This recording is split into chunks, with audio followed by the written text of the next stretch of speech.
From time to time, people get caught up in predictions. And particularly when the world is in a state of turmoil, a state of difficulty like we're going through now, predictions about this catastrophe and that catastrophe and so on and so forth. Master's attitude toward that? You've all heard it on his recording where he says, "This world will always have turmoil and trouble. What are you worried about?" So I have a suggestion. Don't worry about the future. Don't be preoccupied with this prediction or that prediction or what Guruji supposedly said to this disciple or that disciple. I've heard most of them. And I can tell you two things about them. First of all, many or most of them didn't come from Master at all.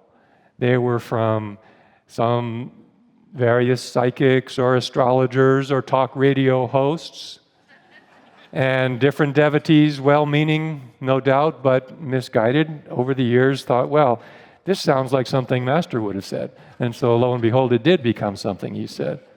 That's the first thing. The second thing is, do you want to know what the most likely thing in connection is with all these predictions?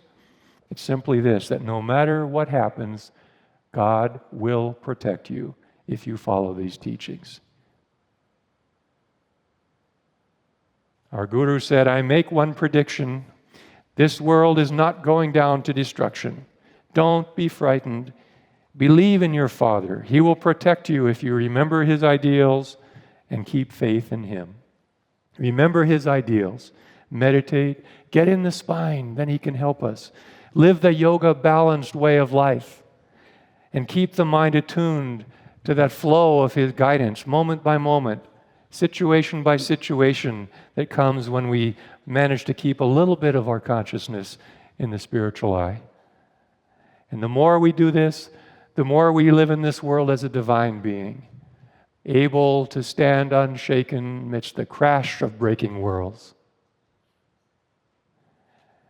I'm not predicting that the worlds are going to crash, but just in case.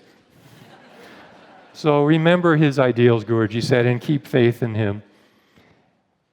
Faith is such a beautiful, again in Yogananda language, faith is such a beautiful concept. It's so much more than just a hopeful or optimistic attitude. Because we hope for something when we have some, from past experience, we have some reason to believe that things are going to be better, that things are going to turn out all right. But faith is so much deeper. Faith, one person said, is not defeated by the ways of the world, for it does not come from experience. It comes from our original nature and first being. And here's the most beautiful point. It says, if we are indeed the children of the One, then He will not suffer Himself to be deprived of His own, not by any enemy, not even by ourselves.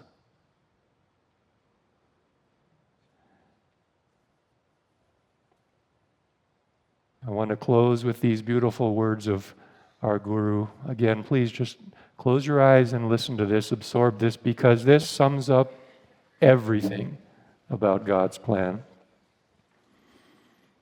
Guruji says, God's love toward His children is unconditional because He feels responsible for having sent them out from Him into the delusion and misery of this world. If they see through false worldly lures and look to Him, above all, if they love Him, the giver, in preference to His material gifts, they return to Him by the power of their virtue, even in the darkest hours of human decline, when transgressors have become extremely entangled in delusion by repeated performance of wrong actions. God comes through liberated masters or other great incarnations to enlighten and redeem those who repent. Such is the love of God for all His children. Somehow, in some way, the unseen God, the maker and therefore the wielder of the law of cause and effect, helps all souls to come back to Him. After the vicissitudes of many incarnations in the lonesome wilderness of delusive creation, after lifetimes, man cries from the depths of his heart, enough, enough. When worldly enticements are at last deemed not worth their toll of suffering and precarious wandering in Maya, and he cries out from his core for deliverance. Then the hidden God, by his unseen touch, melts the band of unknowing from man's eyes of wisdom. Then, in joy and more joy, the Lord appears openly to his devotee. He explains that his hiding was not meant to cause suffering, but to heighten the enjoyment of man's ultimate, inevitable discovery of the eternal love.